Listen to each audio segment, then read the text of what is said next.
লোকটার, ওই মহিলাটার মানে যাকে বিয়ে করে নিয়ে আসছে ওনার কথাটাই বলছি।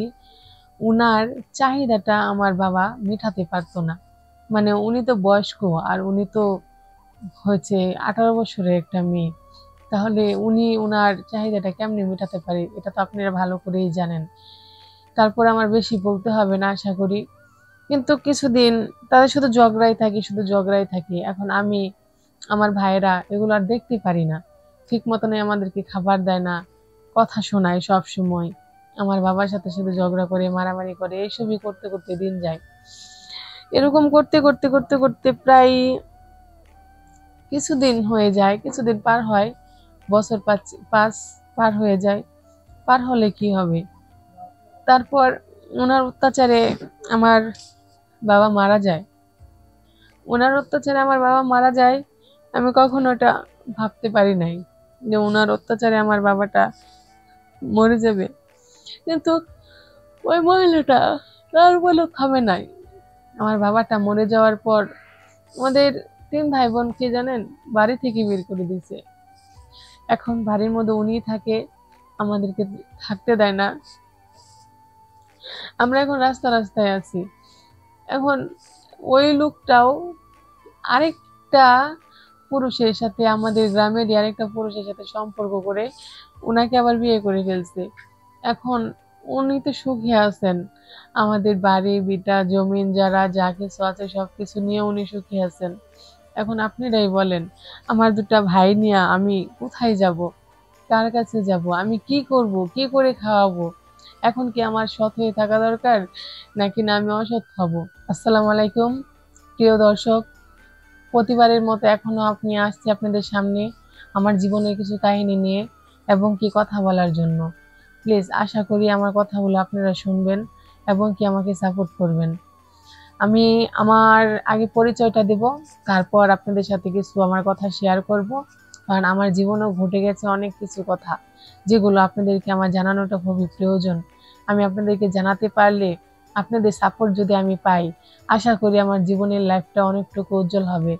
আমি আশা করব যে আপনারা সবাই আমাকে সাপোর্ট করে আমার জীবনটাকে সামনের দিকে নেওয়ার চেষ্টা করে দিবেন। প্রথমে আমি সবার আগে আপনাদের সালাম নিচ্ছি, তারপরে আমি আমার পরিচয়টা দেব। আমার সাথে থাকুন আপনারা সবাই। আমার নাম হচ্ছে দিয়া আক্তার, আমার বাড়ি কুমিল্লাতে।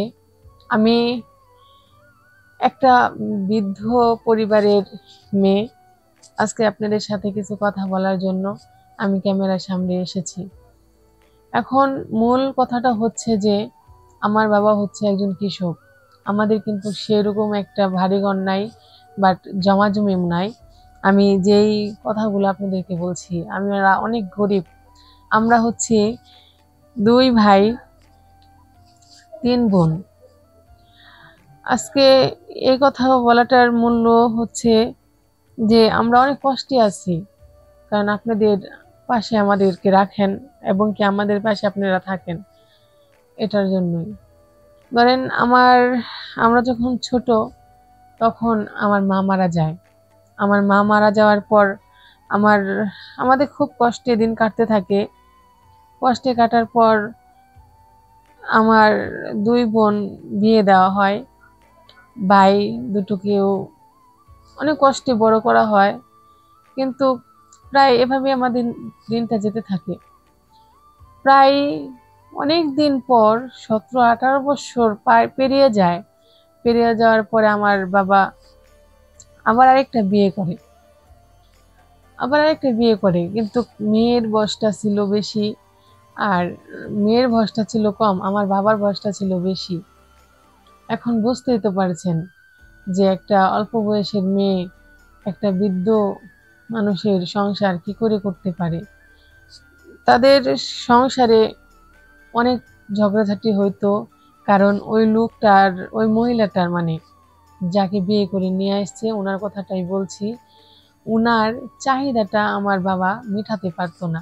মানে উনি তো বয়স্ক, আর উনি তো হয়েছে 18 বছরের একটা মেয়ে। তাহলে উনি উনার চাহিদাটা কেমনে মেটাতে পারে, এটা তো আপনারা ভালো করেই জানেন। তারপর আমার বেশি বলতে হবে না আশা করি। কিন্তু কিছুদিন তাদের শুধু ঝগড়াই থাকি। এখন আমি, আমার ভাইয়েরা এগুলো আর দেখতে পারি না। ঠিক মতনই আমাদেরকে খাবার দেয় না, কথা শোনায় সব সময়। আমার বাবার সাথে শুধু ঝগড়া করে, মারামারি করে, এইসবই করতে করতে দিন যায়। এরকম করতে করতে করতে করতে প্রায় কিছুদিন হয়ে যায়, কিছুদিন পার হয়, বছর পাঁচ পাঁচ পার হয়ে যায়। পার হলে কি হবে, তারপর ওনার অত্যাচারে আমার বাবা মারা যায়। আমি কখনো এটা ভাবতে পারি নাই যে ওনার অত্যাচারে আমার বাবাটা মরে যাবে। কিন্তু ওই মহিলাটা তার বলে থামে নাই।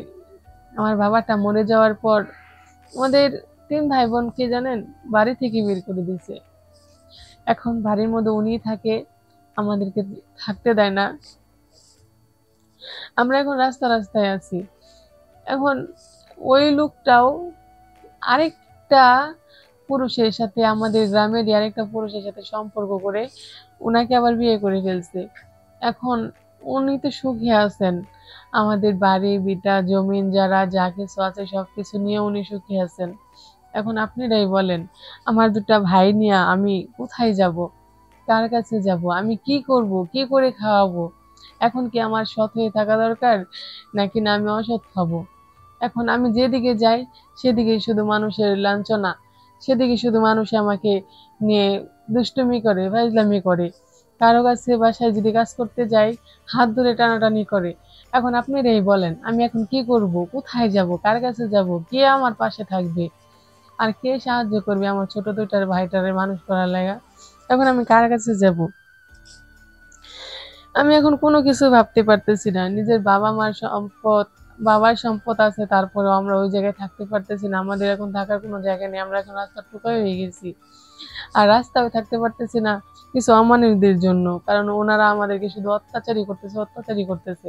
এখন আমি কার কাছে গেলে সাপোর্ট পাবো, আর কার কাছে গেলে আমি সাহায্য পাবো, সেই কথাগুলো এখন আমি আপনাদেরকে বলছি। আপনারা আমাকে বলবেন যে এটা কি, এখন আমি কি করব?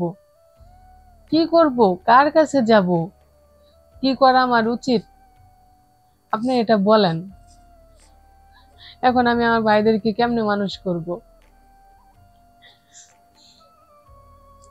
তাই আমি আপনাদেরকে কৈফিয়ত করে যাচ্ছি, আর আপনাদেরকে আমি আমার পাশে যাচ্ছি।